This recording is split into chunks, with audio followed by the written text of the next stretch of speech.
machimo angangambili osawelengeka ndinkoya ngana kwa inu khululukireni. Ndiulandile nokondedwa omvera konse kumene muli. Heneleke ichale mtumiki wanu Believer lero pa 24 June 2025 Yona subtopic today kudzudzulidwa. Tikamanena kuti kudzudzula ndi gawo yolangiza, ndi gawo lotsutsa ukamachita chinthu chosayenera. Tikuwerenga Yona chapter number 1 verse number 1 ndi 2. Mawu apamwamba: kuyitanidwa kwa Yona, kuthawa kwake ndi kulangidwa kwake. Verse number 1: ndipo mawu a Yehova anadza kwa Yona mwana wa Mitai ndi kuti, nyamuka, pita ku Nenevi, mudzi waukuluwo, nulalikire motsutsana nawo, pakuti choyipa chawo chandibwerera pamaso panga. Tipemphere. Atate, mu dzina lodabwitsa la Ambuye wathu Yesu Khristu, tikukulemekezani, kukupasani ulemu chifukwa cha chikondi chachikulu chimene muli nacho ku mitundu yonse ya pa dziko.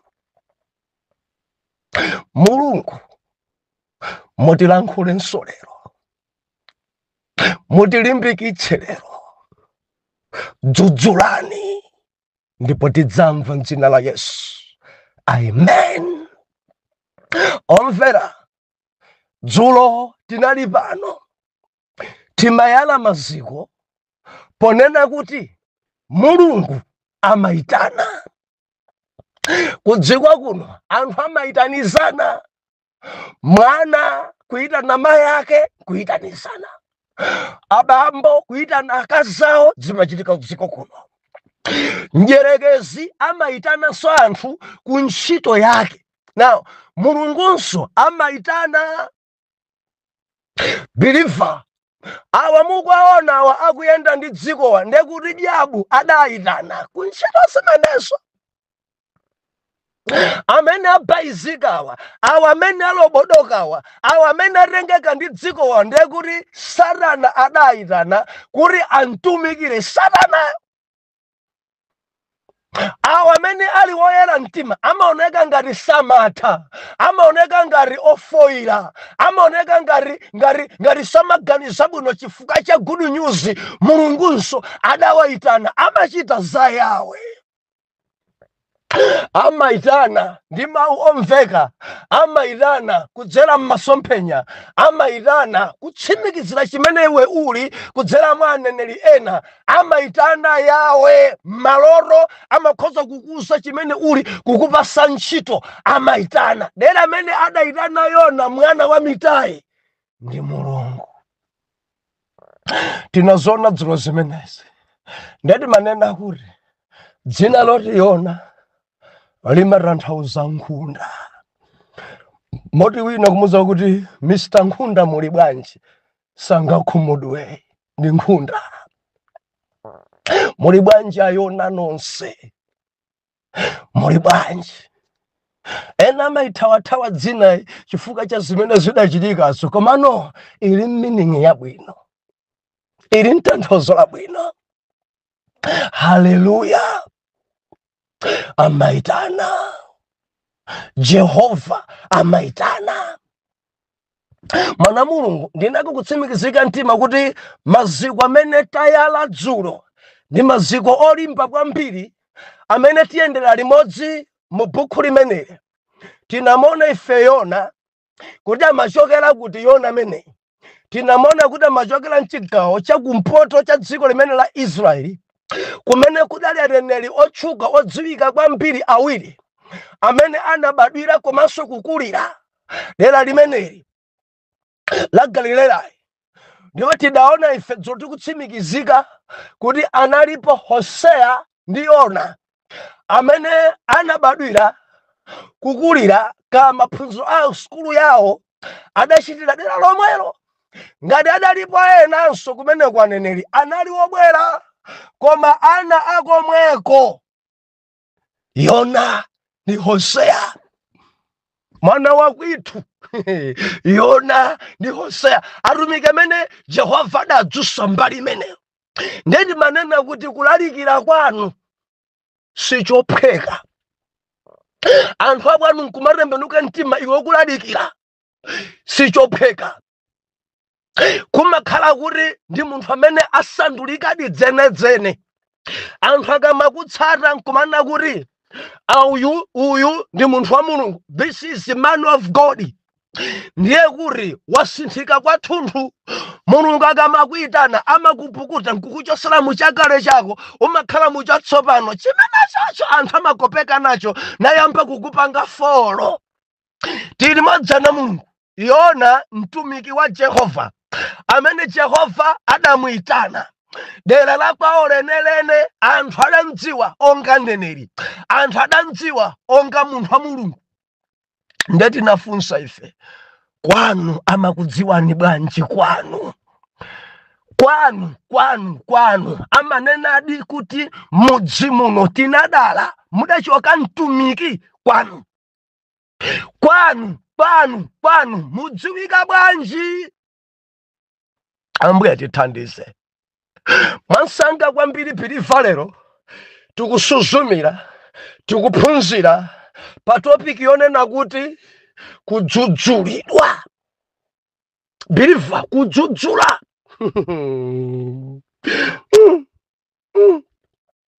Dziko tili nayo ino sifuna kudzudzulidwa. Biliva,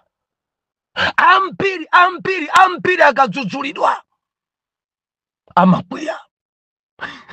Ine ndi mboni munthu kudzudzula kumulangiza ichi lekani makhalidwe awa ayi izi musachite. Munthu amene amadzudzulidwa ndiye kuti akuchita zosemphana. Ukamachita zosemphana, ukamachita zosayenera, ukamachita zombwambwana, umadzudzulidwa. Kudziko kuno anthu ena achidwa chipongwe chifukwa choti wandidzudzuliranje. Ungandiuze chani?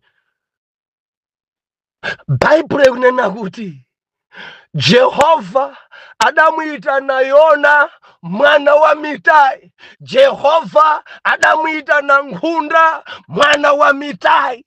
Ndikumuza kuti upite ku Ninevi. Pita ku Ninevi, mudzi wa ukuluwo. Pita Ninevi, mudzi wa ukuluwo. Mudzi umenewu suchita bwino. Bhaibuli nena kuti ukapita mudzimu adampasa message yokachita. Biliva, akakutuma Mulungu amakupasa message. Akakutuma Mulungu amakuuza chochita. Akakutuma Mulungu amakuuza chapa mtima pake ukarani. Mudzi ambiri asemphanitsa zimene Yawe adapasa si zimene akuchita.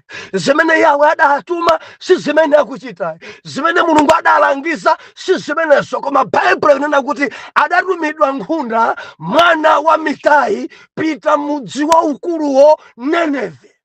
Ukalalikire mudzimu motsutsana nawo. Zoyipa za mudzimu zandikwerera. Zoyipa za delali dziundinyansa. Zoyipa za delali zoyipa. Biliva, Mulungu ngoyera. Endi ngati amanyansidwa ndi tchimo. Pali nyimbo timemba noti amamva kuwawa amamva kupweteka otika mango chimwirabe amamva kuwawa dzimamuwawa dzimampeteka amasautsika nazo amamva kununkha tchimo zimanyansa tchimo Jehova imampeteka tchimo Jehova amamva nayo kuwawa nchifukwa chache nkhunda akutumidwa mwana wa Mitai pita Nenevi mudzi wa ukuluwo lola ndikusanisa Nenevi ndi mzinda ndi chidziko chachikulu Nenevi kudali anthu ambiri Nenevi baba nakuti pita Nenevi mudzi wa ukulu ndakuti unali wa ukulu kodi Nenevi amarani okandida omvera Nenevi machitidwe ache adali oyipa and likulu la Nenevi limatchedwa kuti taona chani Asuri kapena Asiria adali mtundu oyipa aku Nenevi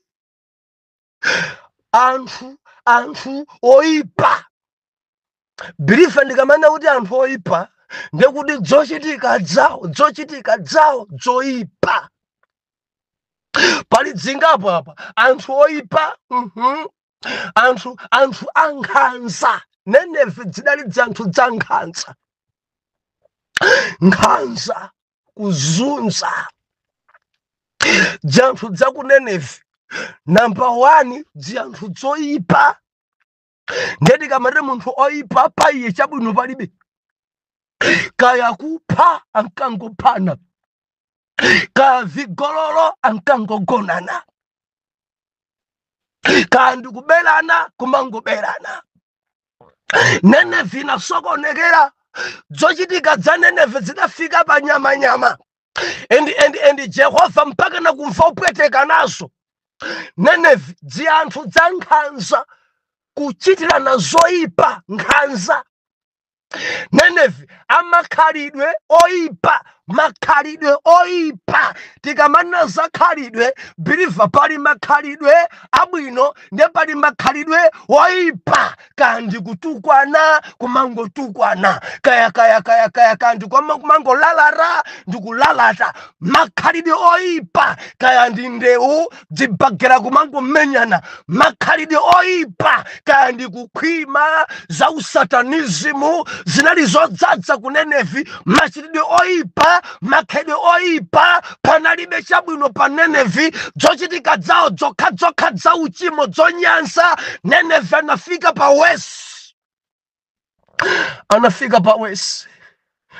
oh haleluya adali makhalidwe onyansa kwambiri makhalidwe oyipa kwambiri ndipo Aisraeli amadana kwambiri ndi Asuri amadana nawo kwambiri Asuri kapena kuti Asiria panalibepo chiyanjano ndipo akamakhala Asiria amenewa anali ngati chiopsezo ku fuko la ana Israeli anali ngati chiopsezo machitidwe oyipa taonani munthu oyipa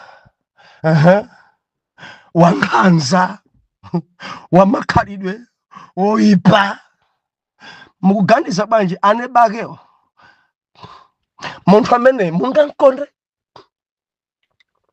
biliva dzanthu dza ku Nenevi dzidali zonyansa dzopanda chifundo dzanthu dza ku Nenevi dzidali dzimfiti dzanthu dza ku Nenevi dzidali dza dzigololo dzanthu dza ku Nenevi dzidali dza nkhanza zoyipa kumenya kagwira kumenya kulikita kubabada Dzanthu dzankhanza oro kuntchito, dzanthu dzankhanza dzosapasana ulemu, dzanthu dzoyipa dzadzisembwere, dzanthu dzoyipa dzongofunana dzoyipa, mfuti kumangoenda m'manja kumangophana, dzanthu dzoyipa kumangolanda na zinthu, dzanthu dzoyipa adachita moyipa kwambiri kunene. Zimenezo zidanyansa Mulungu, zidamkwiyisa Mulungu. Now Jehova akuntuma nkhunda mwana wa Mitai, Yona nyamuka pita ku Nineve. Ene Mulungu amandidalitsa, akuntuma kumuza kolowera, nyamuka pita ku Nineve. Sakuntuma kuti upite ku Egypt, ayi. Sakuntuma kuti upite ku Malawi, sakuntuma kuti upite ku UK, ayi. Jehova ngati ali ndi mission, akumfuna Yonayi pa Nineve, akumfuna Yonayi apite pa Nineve. Jehova nena kuti mwana wa Mitai, Yona nyamuka pita mudzi waukuluwo Nineve, ukalalikire meseji yotsutsana ndi mudziwo, ukalalikire meseji yotsutsana nawo. Mabhuku ena anena kuti ukalalikire mowadzudzula, chifukwa zoyipa zawo, nyansi zawo, pada wawo akwera pamaso panga. Ndilibe mtendere, ndikumva kununkha machimo a ku Nineve, ndikusowa mtendere machimo a ku Nineve, maso mwanga sindikuona bwino machimo a ku Nineve, dzuwa ndi nyansa zochitika pa Nineve. Pita ukadzudzule, ukadzudzule. Sakumusa kuti ukalimbikitse, koma pita ukadzudzule. Believer, kudzudzula nkowawa. Kudziko kuno enanu ndinu adani mukundivomereza busa ndi zonadi. Blaza wanga machita zinthu zina zosayenera, ndidamdzudzula achimwene. Nkhalidwe sukusungani, malo momvesera chemwali wake adasanduka chemwali yondani. Kudzudzula. Mwana Mulungu kapasuda uthenga wadzudzula sukondedwayi. Usamayembekezere kuti anthu angakukonde. Ineyo ndi mboni. Message yodzudzula ambiri sakukondayi, message yodzudzula ambiri udana nawo, message yodzudzula abwenzi amakuthawa, message yodzudzula ana amakuthawa, message yodzudzula dziko imakuopa kukuthawa. Sinimadabwa ndachoka grupu yawo, sinimadabwa nkhani nkudzudzulidwa, dziko ikufuna kuyamikiridwa, dziko ikufuna message yowuzana kuti ndikuona mukuboreza, ndikuona mukupambana, ndikuona ine mukupanga zakuti, ndikuona mukupanga mabizinesi yanu, mukuluka pa ndege mukupita kaoda ku UK. Anthu amafuna zimenezo nkumati I receive man of God, ndipo chimpingo chache chimakula. Koma ukadzudzula mavalidwe apano wasimavalidwe a Mulungu, valani zazitali, anthu amakuthawa. Kumpingo kumene kuja atamangofuna zazitali, pamene ine zazitali zimandilemera, nimazimva kutentha, nimafuna zong'amba kufikira mchiuno, ntchafu zanga zizikhala panja, mchombo wanga uzikhala panja, mabere ngalande panja. Kumene kuja abusa menaja. Haleluya, tapasidwa mzimu wa nkhunda. Enefe ndife Yona, tapasidwa message yodzudzula, tapasidwa message yotsutsana ndi machitidwe anu, machitidwe amene mukuchita ngati asemphana ndi yawe. Jehova tipasa message yodzudzula. Konzeka Nineve, leka kubana ndi mamuna wawiri, ndiye kudzudzulako. Konzeka Nineve, dikirira mamuna wako Nineve. Bwanji kukhala ni mamuna wamwini, lekana naye mamuna wamwini. Nineve, vyanthu vyoyipa zozembera akasawo kagona ndi ena. Nineve, machimo akwera pamaso pa Mulungu, machimo akwera pamaso pa Mulungu. Ndikunena ndi angati amene machitidwe awo onga Nineve. Jehova tidzusa onga nkhunda lero. Siya zimenezo, sizikusunga. Believe, sizikusunga. Kuzembera kazako dzazembera lili sizikusunga. Maruko nonga ndalama zako ukadapanga chitukuko kale kale. Kumapompa mpaka na pano ulibe pa zero. Uli pa zero, ntchito umagwira komabe uli pa zero. Uli pa zero, ukukhala kunja komabe uli pa zero. Uli pa zero, ndimati ndilizakhalere sizikusunga. Leka khulupirika kwa akazako. Akondebe akazako ndi message yodzudzula isindi. Sandikonda dziko komaramvera nchimene tapasidwa lero kudzudzula. Kudzudzula. Kukula mtima siku abwino. Mudziwa bwana anthu akula mtima kwambiri kudziko kuno. Khala udzichepesa. Kamwana kang'ono kukula mtima.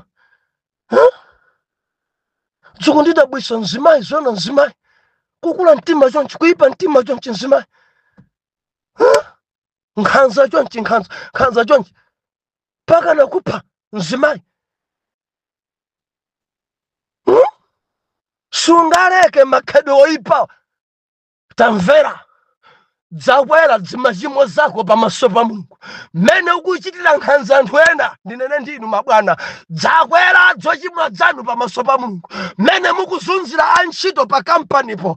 Machimo anu akwera pamaso pa Jehova. Jehova ntumayona muofesi mwanu lero. Lekani kuzunza antchito. Lekani kuzunza antchito. Lekani kuchitira nkhanza antchito. Akondeni onga abale anu. Nawo ntchito bwino a general manager a director ndikudanda ulireni mukusweka chanjano chabwino kwa mpiri ndi ana musi mwano ni message yodzudzula leka nkhanza. Dzima bwana dzina zoipa. Dzima bwana zoipa dza nkhanza. Chilichonse amafuna kuti m'bale wawo akhale pompo. Tsogoza m'bale wawo basi. Pabwera kampata kena kache basi. Afuneke pombale yake. Afuneke mpanya pa kodi mukhale nokhanoka pa kampani pa nokhanoka. Uyo waika mbale yako, uko waika mbale yako, apa mbale yako. Makhado oipa. Chinzimu choipa.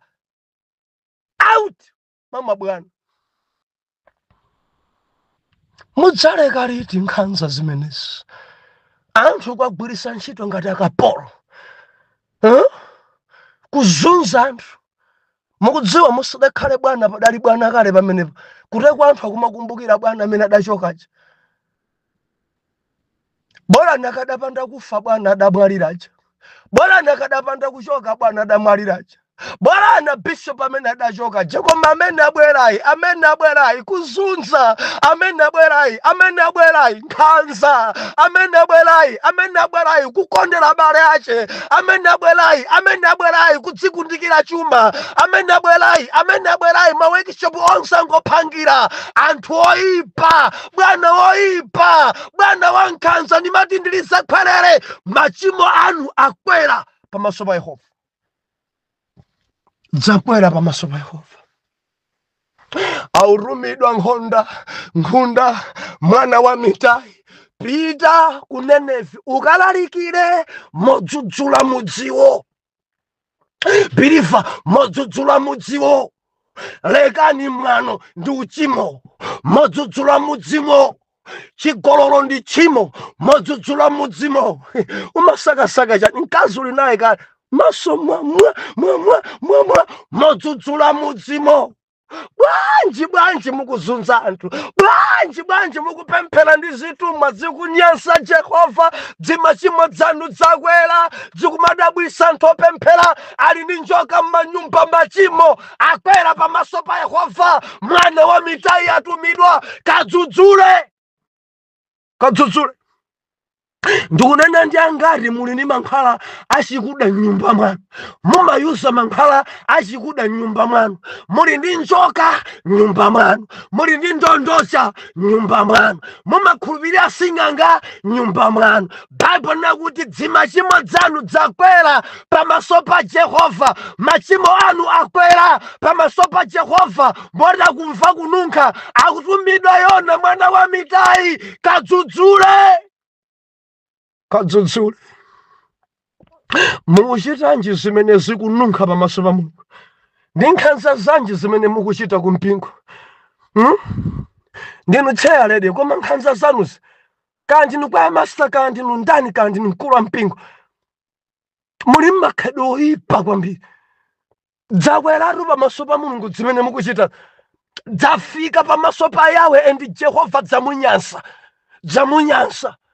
Mukuchita onga Nineve, mukuchita onga Nineve, mukuchita monga Asiria, mukuchita monga Asiria. Mwana wa Mulungu tamvera, Jehova manyansidwa ndi makhalidwe oyipa, Jehova manyansidwa ndi moyo wa nkhanza, Jehova manyansidwa ndi kuyipa mtima kumene muli nako. Kudziko kuli dzanthu dzopemphera koma zoyipa mtima. Machimo anu akwera pamaso pa Jehova, akutumidwa nkhunda. Dzudzula. Kodi simungasinthe chinyengo chimene mwakhala mukuchita mbomamo? Kodi simungasinthe meseji sikondedwayi? Mukuchitika dziphuphu, mukuchitika karangale, machimo akwera pamaso pa Jehova. Dzununkha onga bibi yona kutumidwa. Kadzudzule. Mboma mukuchitika nyansi, kadzudzule. Makampani mukuchitika nyansi, kadzudzule.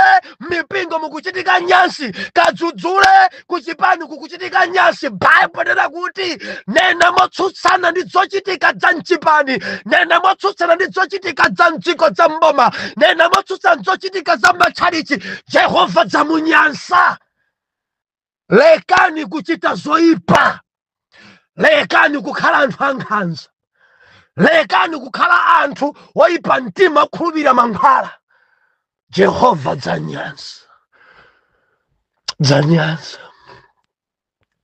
Mudzikhutitsidwa ndi amuna anu, mudzikhutitsidwa. Banja lanu lidzikukwanirani. Mudziyembekeza kwa Mulungu inu amene mabanja mulibe.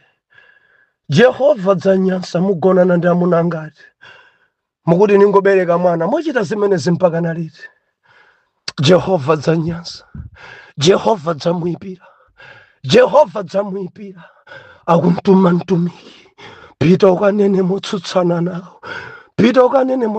nawo. Chimene chimakhudza nchonena kuti otumidwa ambiri malo motsutsa aulimbikitsa, akuyanjana nawo, akuyabanga encourage kuri chitani. Angoyang'ana kureku kuli ambiri malo motsutsa, angoyang'ana sakutsutsa, sakudzudzula, angoyang'ana.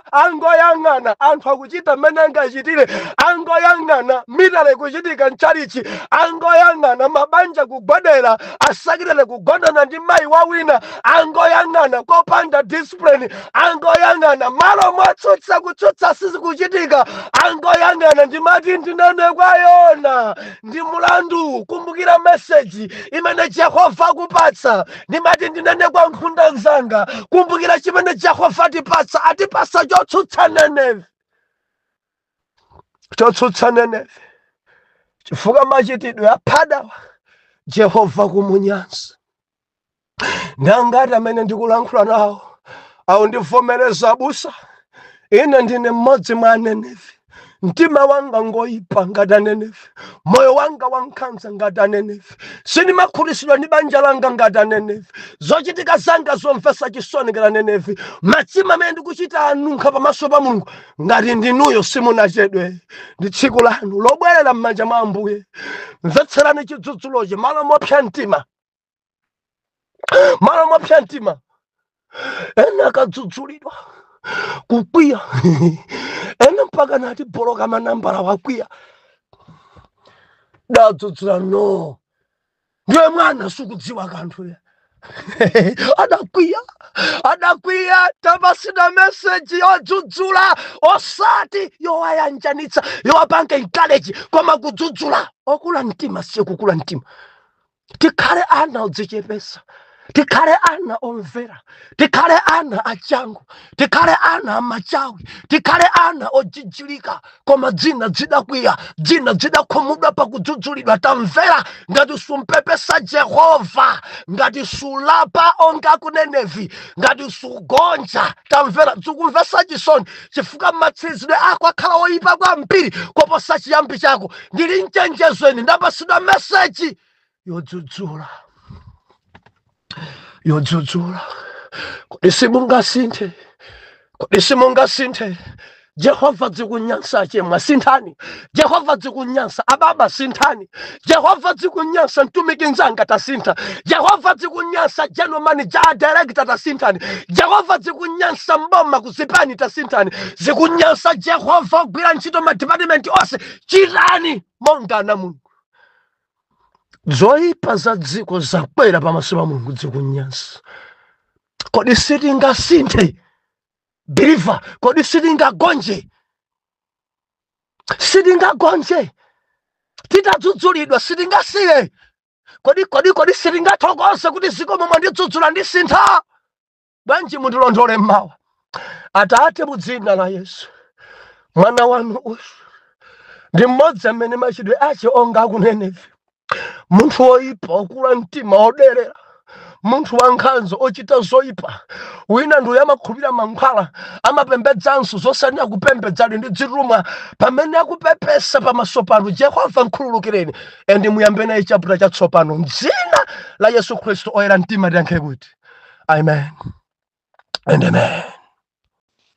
Mwanditana ndavomera, mwanditana ndavomera, mwanditana ndavomera, ndidzakutumikirani Ambuye kulikonse ndidzapita, kulikonse ndidzayenda, kulikonse ndidzayenda, ndidzakutumikirani Ambuye. Haleluya, ndidzakutumikirani, haleluya, ndidzakutumikirani Ambuye. Haleluya, ndidzakutumikirani, haleluya, ndidzakutumikirani Ambuye. Ndiulandireni okondedwa omvera konse kumene muli.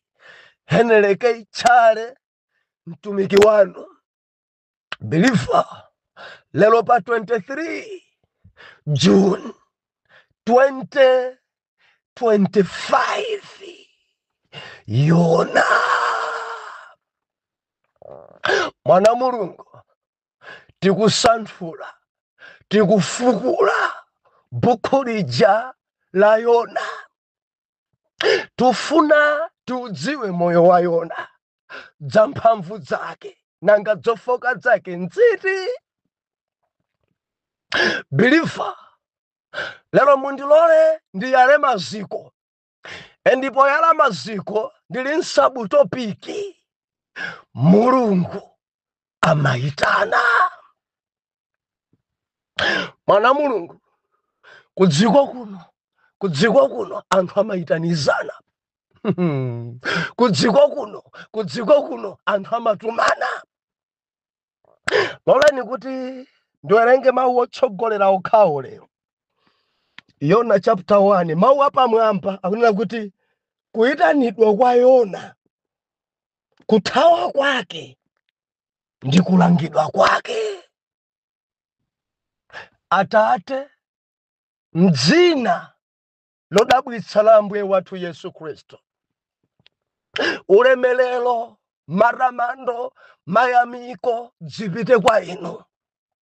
Ndinu Mulungu wabwino, Mulungu amene mumasamala, Mulungu amene mumayitana, Mulungu amene mumatuma. Tilinso pamaso panu zikomo chifukwa cha buku ya Yona. Mulungu ndikupemphera muyambe nafe buku limeneli. Muyende nafe mu buku limeneli. Muphunzitse mu buku limeneli. Zobisika Jehova zivumbulutseni. Ndikupemphera Ambuye kuti mulole kuti mu buku iyi itithandize. Iperekenso ndidi muli minofumu tikhwasula ende tidalitsika kwambiri. Tilankhuleni Jehova. Tilimbikitseni Yawe. Dzudzulani ndipo tidzamva m'dzina la Yesu. Amen. Believer, tinasowana masiku awiri awa kona la munda tagonjetsa tapambana. Believer, pati yachitika. Tinali ndi chinsonkhano chachikulu kwambiri, chinsonkhano cha azimayi chimene chinachitika mudzi muja mwa Ntobwa, dera lija la Ngabu, mboma la Chikwawa. Kunasonkhana mwana wa munthu, azimayi okha. Believer, sabata yathayo tinali ku Lilongwe, msonkhano wa achinyamata. Pamene Sunday ladusali kuyambira Friday, Saturday, Sunday ku Chikwawa, dera la Ngabu, chinsonkhano cha azimayi. Mukutha kuona kuti ntchito ikugwirika. Mulungu tusali chete. Kona inoyo dzigwirika tukangayika. Believer, nthawi yopuma tikamaliza ntchito iyi tikapuma.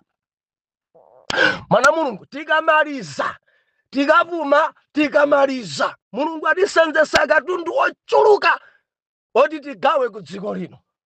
Mulungu amanena kuti tigwiriretu ntchito iyi kukadali usana. Ikubwera nthawi anthu adzakana ziphunzitso zolamisa. Maintasesa Mbuye akudalitseni. Dzatheka Mulungu adzilemekeza.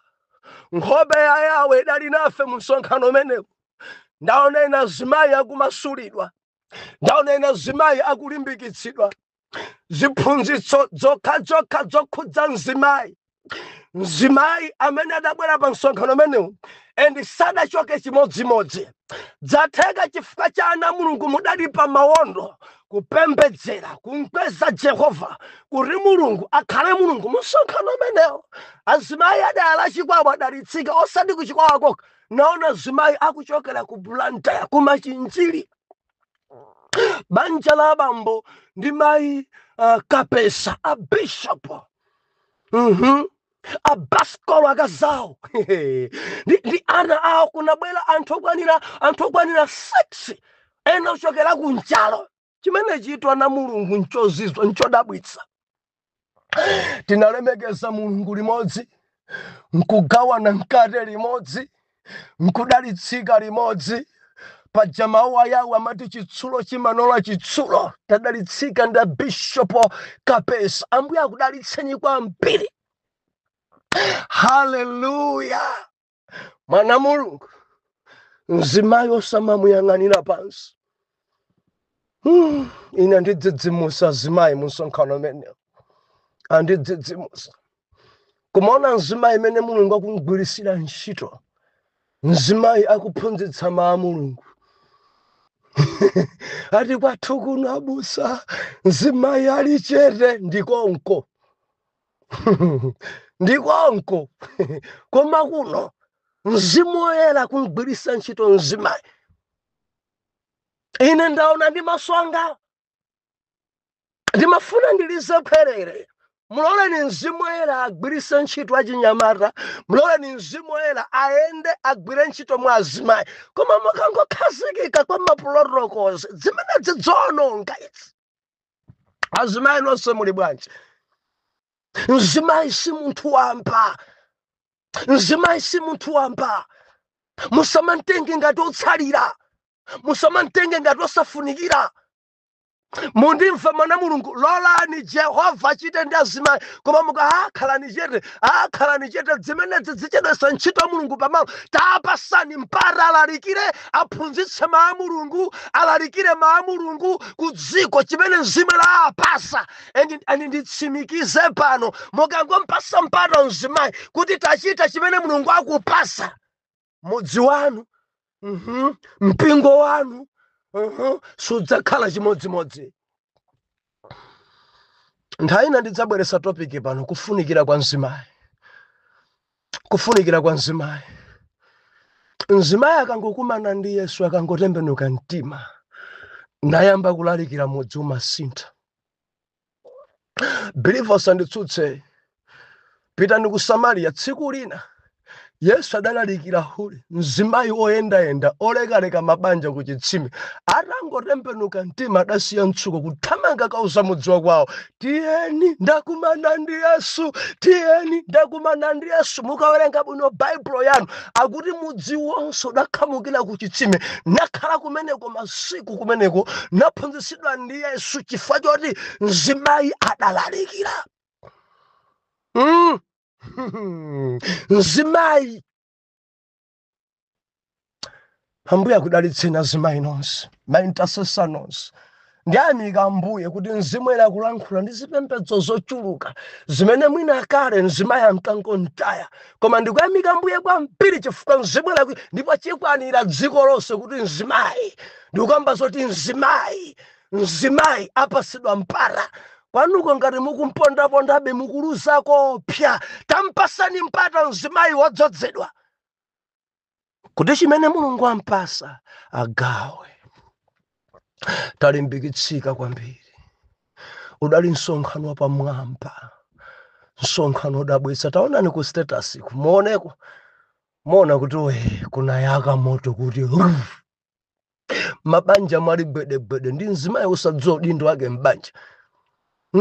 Ndi msonkhano huu mzimayi analangizidwa uli ndi udindo wanji mbanja, ntchito yako ndi chani mbanja. Mzimayi aliyense ena mpaka nakulira misozi kugwa pansi sindachite bwino kwa amunanga, sindachite bwino pa branch yanga, sindachite bwino mmudzi mwanga. Andidzatheka zimenezi ana Mulungu munapemphera kumwamba kulandira ulemu. Mundilole bwanji kuti tiyambe topic yatsopano moyo wa Yona.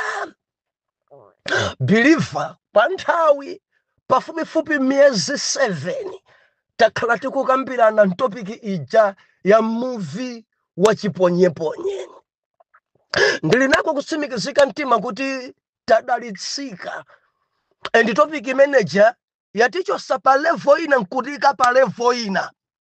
Topic ya movie ya baya yakhadzula ndikuyamika kwambiri kuti mabala ena apola koma ena amene achita ulesi pomuyitana Yesu dzimabaladzo alinadzobe mpaka napano.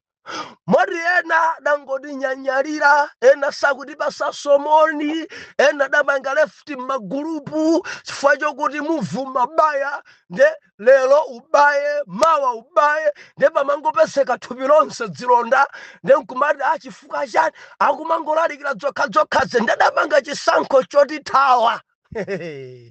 Nde movie ngwachiponyeponye uthawo sathawe umadza kumana komwe kobe kuti fa akubayanso kumene wapita kwa kukubayanso konkomati nimaganiza kuti ndathawa kuja kuno ndikumana ndzofewa ndekapeza soko nkomuna kwakumana ndi Juma kwakumana ndi Alapani akumana ndi Agama akumana ndi Akambiri akumana ndi angobakidwa kujandi baya kuno masiku tili nawo ano si masiku ochita chonyengerera ayi ngofuna kuusana chonadi chapa mtima pa Mulungu. Masiku ozana chapa mtima pa Mulungu nthawi yatha the movie Jonah onabaya amene mabala alipo pitani kwa Ambuye Yesu apoletse mabala amene. Mene taendera limodzi muphunziro la movie ndikupempheni kuti tiyenderenso limodzi muphunziro iyi ya Yona. Believer mphunziro iyi muli minofu, mphunziro iyi tidalitsikanso, tiphwasula and tinenepa. Mphunziro iyi yonayi believer yonayi tidalitsika kwambiri phunziro limeneli. Ndikumva ine katundu amene Mulungu andipatsa. Buku la Yona ili ndi chapter zinayi zokha, chapter 1 mpaka na chapter number 4. Nkulingalira kwanu mukhoza kuona kuti mwina wiki imodzi tikhoza kumaliza. Ayi, muli zinthu zambiri moti siti kuyenda mothamanga mopaza kuti kutiyenda pang'ono pang'ono pang'ono. Tufuna china chilichonse chimene chalembedwa umumu, chilichonse Mzimu atigawire mwafulu. Tili modzi mwana Mulungu, mukawerenga dongosolo yonena kuti ngati mukufuna kuti muwerenge Baibulo yonse m'Chipangano chakale mu chaka chimodzi, buku la Yona adayipasa tsiku limodzi. Tsiku limodzi muiwerenge muimalize. Ngati mufuna mumalize Chipangano chakale chonse ndi kuti buku la Yona muilalikire tsiku limodzi muimalize, mawa muyambe mabuku ena. Koma ife tikhala nayo buku iyi sindikudziwa ni masiku angati chifukwa muli zambiri. Kungowerenga kokhako Mzimu amandiuza zochuluka mu passage imene.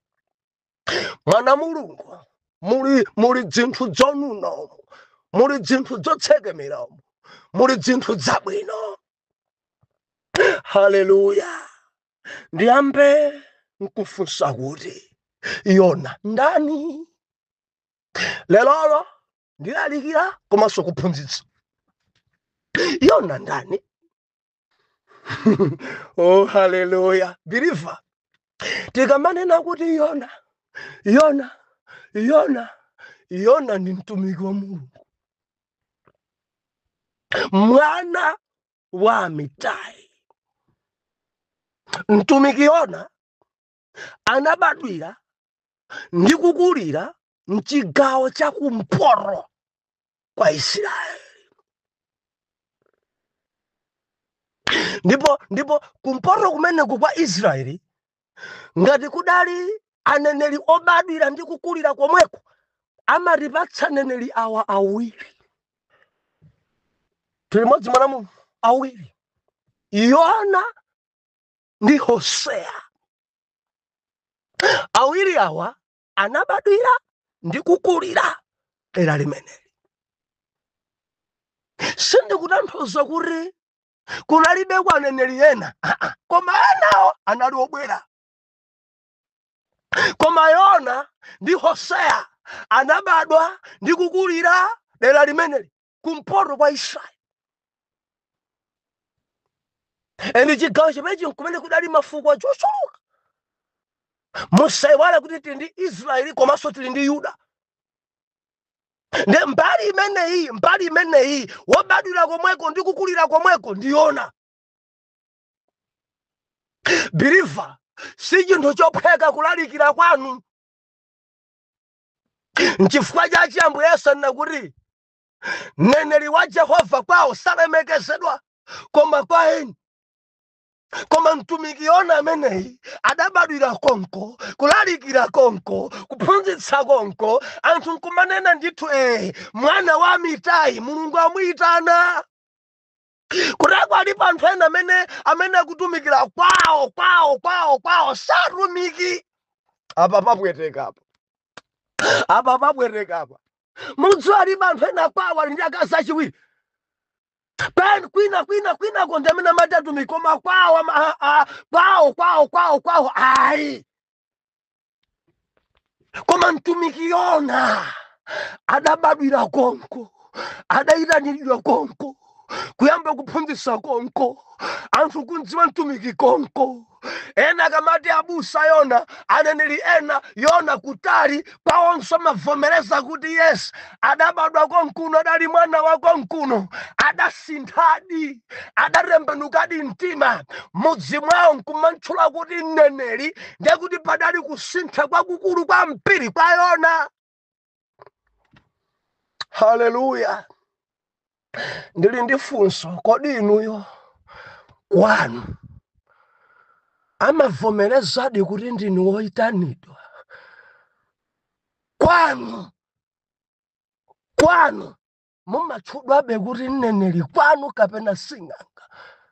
Ndikukamba zoti kwanu amakulemekezanibe ni kuti mudzi muno mudabadwa mtumiki kunena inuyo kwanu. Ndikuti kwanu amanenadi kuti mudzi muno mudabadwa mdzakazi wa Jehova amene kuntumikira Yawe kutauniku kwanu. Ndikukamba zoti kwanu amavomerezabe kuti mudzi muno muli mtumiki.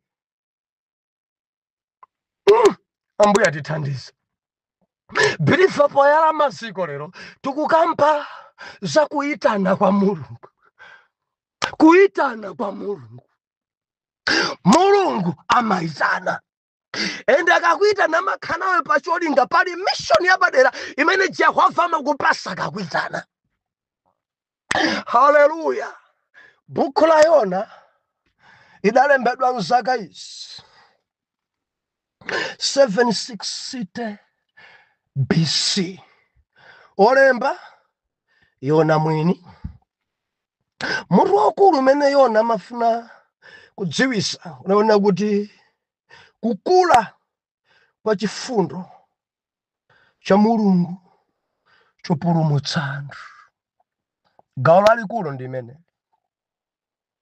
Believe imene ndi gawo lalikulu. Haleluya. Pali zolinga zikulu zitatu zimene zidapangisa kuti buku limeneli ilembedwe. Cholinga number 1, kuonetsa anthu onse mtima wa chifundo wa Mulungu pofuna kupulumutsa anthu ake pa njira yokhayo yakulalikira. Ndi sentence yalitali. Cholinga cha buku ilili ngati zilipo zitatu idalembedwa n'chifukwa cha kuonetsa anthu onse, osati kagulu kokha ka anthu ochepa kapena Yuda okha, koma kuonetsa anthu onse mtima wa Mulungu wa chifundo wofuna anthu apulumutsidwe pa njira yakulalikira. Chachiwiri, cholinga chachiwiri, kuonetsa kugwa kwa Israeli ndi zimene Yona anakumana nazo. Israeli yagwa, komanso tikhala tikuona zimene mtumiki Yona adakumana nazo. Number 3, kukumbutsa anthu obwerera mbuyo kuti Mulungu amatumiza mulaliki kuti alape. Pali zolinga zikulu zitatu zimenezi. Biblia likulalikira komanso kuphunzitsa.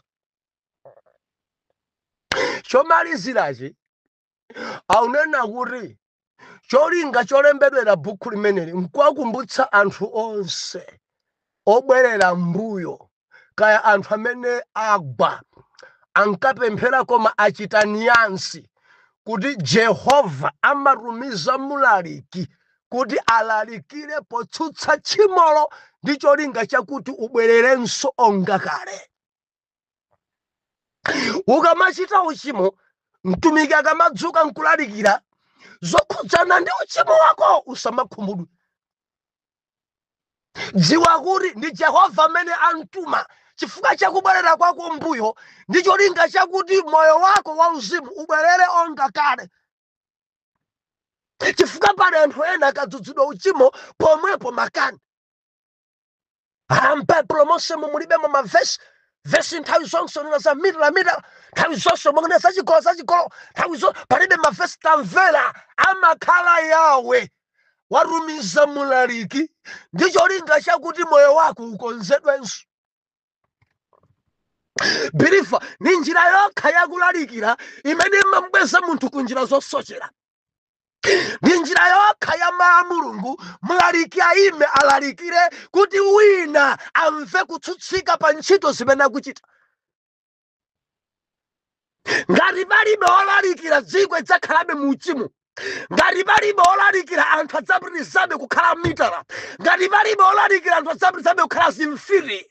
Ngati palibe olalikira dziko lidzapangabe chisembwere. Akasowa olalikira opemphera wangu chitaphada. Akasowa olalikira anthu sadzudzulika. No, Yehova amatumiza mulaliki, amatumiza olalikirawo kuti dziko likonzeke. Dziko likonzeke. Hallelujah. Yona. Nati ndikuyala maziko lero. Yona. Dzina loti Yona limatanthauza nkhunda. Nkhunda. Muli bwanji Yona nonse? Moti ngati mukundziwa wina kuti ndi Yona, olo mutamwitana kuti nkhunda nchimodzimodzi. Mr. Nkhunda. Ayona nonse ndiye kuti ndinu ankhunda. Yona mwana wa Mitai kapena kuti nkhunda mwana wa Mitai. Dzina loti Yona ndiye kuti nkhunda. Wow. Biliva maina atu ali mtanthauzo. Musamangotchula maina osadziwa maminingi yake nzija zimene mumavurika nazo zinazi. Ambuye atithandize kwambiri. Yona mtumiki wa Mulungu anatumikira mu nthawi ija ya mfumu Jeroboamu wachiwiri. Makamaka mu zaka za 793 to 753 BC. Mzaka zimenezi zimene Yona anadzutsidwa nthawi ya mfumu Jeroboamu 2. Oh, hallelujah. Yona anatsagana ndi mtumiki wa Mulungu Elisha. Mukamawerenga 2 Mafumu chapter number 13 verse number 14 mpaka na 19. Anthu awa adatsagana. Atangomaliza ntchito ya Mulungu Elisa mpamene mtumiki Yona amadzutsidwa. Musaiwale ndanena kuti uyuyu akuchokera chakumpoto. Mundimva anabadwa konko, anakulira konko. Si ekha komanso phatikiza ndi Hosea. Ena nkapezeka koma wochita tani kutumidwa nkubwerako. Ena nkapezeka mwina siku awo kungokhala. Believers anditsutse kuti kumplanta ya munadzitumiki, kuplanta yako siku awo angopita kuplanta chifukwa cha utumiki. Koma alipo ena adabadwa mplantaya, akulira mplantaya, akutumikiranso mplantayamo. Ndimene Yonayi alili. Ena alipo kunsanje kuno, anabadwa kunsanje kuno, kukulira kunsanje kuno, kutumikira kunsanje kuno. Endi sichopheka kutumikira kwanu. Tili madzibona Mulungu. Oh, hallelujah. Tukuyala maziko mtumiki Yona tindziwe bwinobwino. Pali atumiki awa anayi amene anatsagazana ndi Yona. Oyambirira Elisa, wachiwiriyo Yona, kuzabwera Amosi, kuzabwera Hosea. Amenewa atumikira mu nthawi zofana zotsagazana. Kodi icho chotsagazana ndi chani? Molingana. Molingana. Moti mtumiki wa Mulungu Yona amachokera ku Galileya, kumpoto kwa Israeli, mudzi mwenimweni muja mwa Nazareti. Moti Afarisi kudali kungolakwisa chabe nkumanena monyoza kuti kodi ku Nazareti nkuchokerako mtumiki. Mwina kudali kuyiwala kapena kulakwitsa sadawerenge bwino chifukwa mtumiki Yona adachokera Nazareti. Believer limodzi adachokera Nazareti. Uyu adachokera momwe. Hallelujah. Mulungu wathu ngwabwino kwambiri. Pali zinthu zikulu zinayi. Nthawi sili mbali athu. Zofunika kuzidziwa kwambiri. Zofunikira kwambiri buku la Yona. chinthu choyambirira buku la Yona ndi limodzi mwa mabuku awiri a uneneri mu chipangano chakale amene analembedwa ndi aneneri obadwira kumpoto kwa Israeli. Buku lachiwiri ndi Hoseya, inayi ndi buku la Yona. Ndadzifotokoza kale. Chachiwiri ndi buku lolembedwa bwino kwambiri muli pemphero imene idalembedwa ngati ndakatulo. Buku la Yona.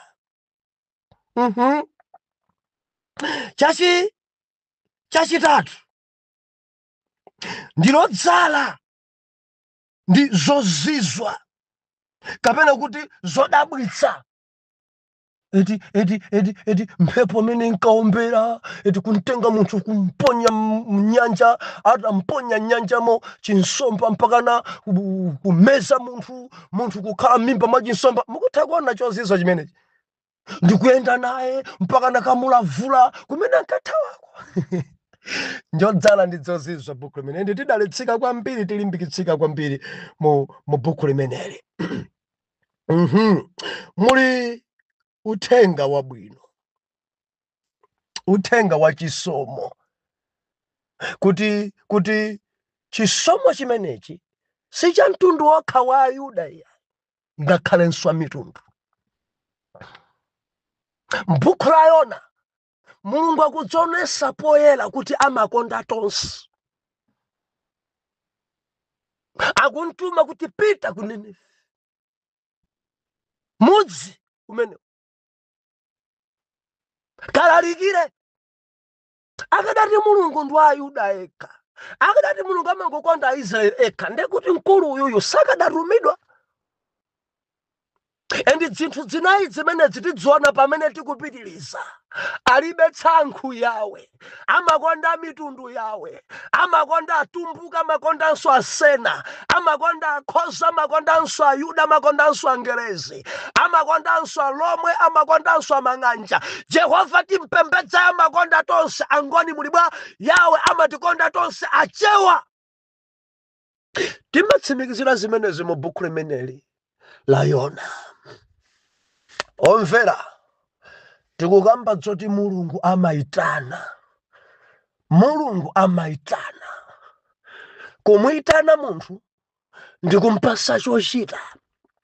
Ndimafuna ndikutsimikizireni, gawo loyamba la maitidwe a Mulungu amatiyitana tonse kuti tilowe m'chipulumutso. Kutiyitana tonse tilowe m'chipulumutso kutanthauza kuti amatichosa ku zithaphwi, amatichosa ku zinthu zimene takula nazo, amatichosa ku miyambo ya mtundu wathu, kutiyitana kuti tilowe ife m'chipulumutso. Endi titatha kupulumuka pamene Jehova amatisankhira ku utumiki. Believer, chinthu choyamba Mulungu amamuyitana munthu kuti alowe m'chipulumutso, amamuyitana munthu pompulumutsa. Endi chachiwiri Mulungu amamuyitana munthu ku ntchito. Utatha kupulumuka pamene amakupatsa kuti kuyambira tsopano ndiwe sekretari. Utatha kupulumuka pamene amakupatsa kuti tapita mbaliyo ndiwe m'busa. Atatha kukupulumutsa pamene amakupatsa kuti iweyo ndiwe mneneri, mayi wa chigwirizano, ndiwe prayer master. Chinthu choyamba amatiyitana yawe ku chipulumutso. Chachiwiri amatiyitanira ku ntchito, ku utumiki.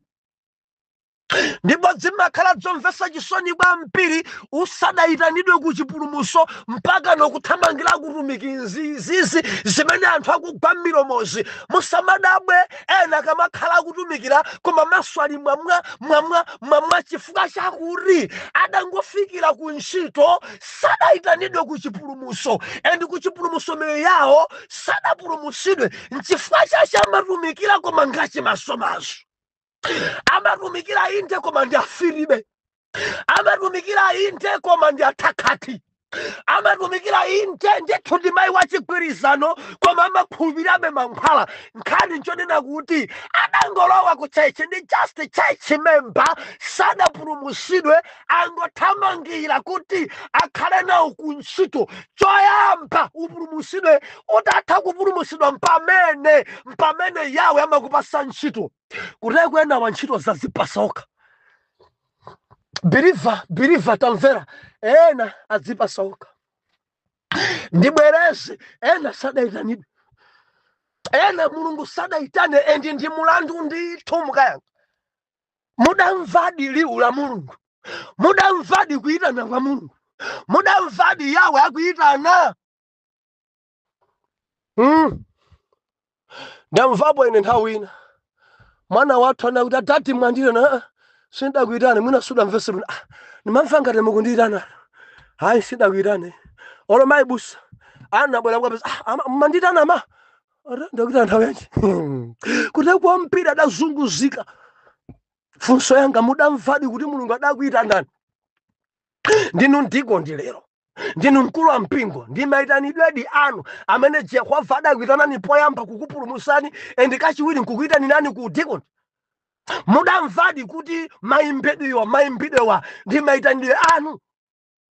Ndi calling yanu kuyitanidwako. I mean kuyimbako. Mwana Mulungu ndi Yawe adakuyitana pakulalikira. Adakuyitana nidi ndi Yawe kuti mukhale mbusa. Yehova adakuyitana nidi kuti mukhale bishop. Mudamvadi liwu la Mulungu akukuyitanani ku ntchito. Mudamvadi kuti Yehova ndi amene adakuyitanani. Kudziko kuno tamverani, makolo amayitana. Kudziko kuno tamverani, dziko iso imayitana. Kuteko Satanaso amayitana. Dzimfiridzi dzasingangazi. Kuteko kumene kujaso ndimayitanidwenso a devil kuti munthu akatumikire onga mfiti. Kutumikiranso kukhala mneneri oona wa Mulungu. Ndimayitanidwenso amayitana ndi Yawe kuti ukalalikire Yona mwana wa Mitai, Nkhunda mwana wa Mitai anachita kuyitanidwa ndi Yawe kuti apite akatumikire akalalikire panene. Mudamvaliwo adakulankhani bwa mudalankhula kudzera kwa mtumiki wina kapena masomphenya ndi maloto kapena mudamva voice ya Yawe akukuyitanani ku utumiki. Ndili ndi funso, ndimayitanidwedi anu amene kuyimba kunzona ndimayitanidwe. Kulalikira kunzonadi ndimayitanidwe. Kudziko kuno tunamphena mangogweramo. Nchichewa chovuta chowawa koma ndichoonadi chake ambiri adagweramo. Moti ana devil nawonso akunena kuti Mulungu adandiyitana. Ana Yawenso kuti Mulungu adandiyitana. Kuti kudziko kuli chimpwirikiti kwambiri kukuchitika zinthu za chimpwirikiti. Anthu akumanena amene ankanenere ndayitanidwa. Asadarani asadayitanidwe. Kuli anthu kudziko kuno sanayitanidwe. Kudziko kuno kuli anthu sanayitanidwe. Koma amadzika kuti Mulungu adatiyitana. Mulungu atithandize kwambiri. Mulungu woyera atithandize kwambiri. Chifukwa ambiri asokonekera. Believer tangoyala maziko. Mawa mundilondole. Pamene tidzapitirize chapter number 1. Jidayamba bwanji. Mpaka na chapter number 4. Sindikwadziwa masiku tikha masiku angati. Koma Mulungu atipasa mpata nditidalitsika tilimbikitsika tipemphere. Atate mu dzina la Yesu. Zikomo chifukwa cha mawu anu mwatilimbikitsa. Zikomo chifukwa cha maziko amene Yehova mwayala. Mulankhulenso nafe mu phunziro limeneli. Mutidzudzule mutilimbikitse mu phunziro limeneli. Mu dzina la Yesu mwana wa Mulungu wamoyo. Oyera mtima tiyankhe kuti amen and amen.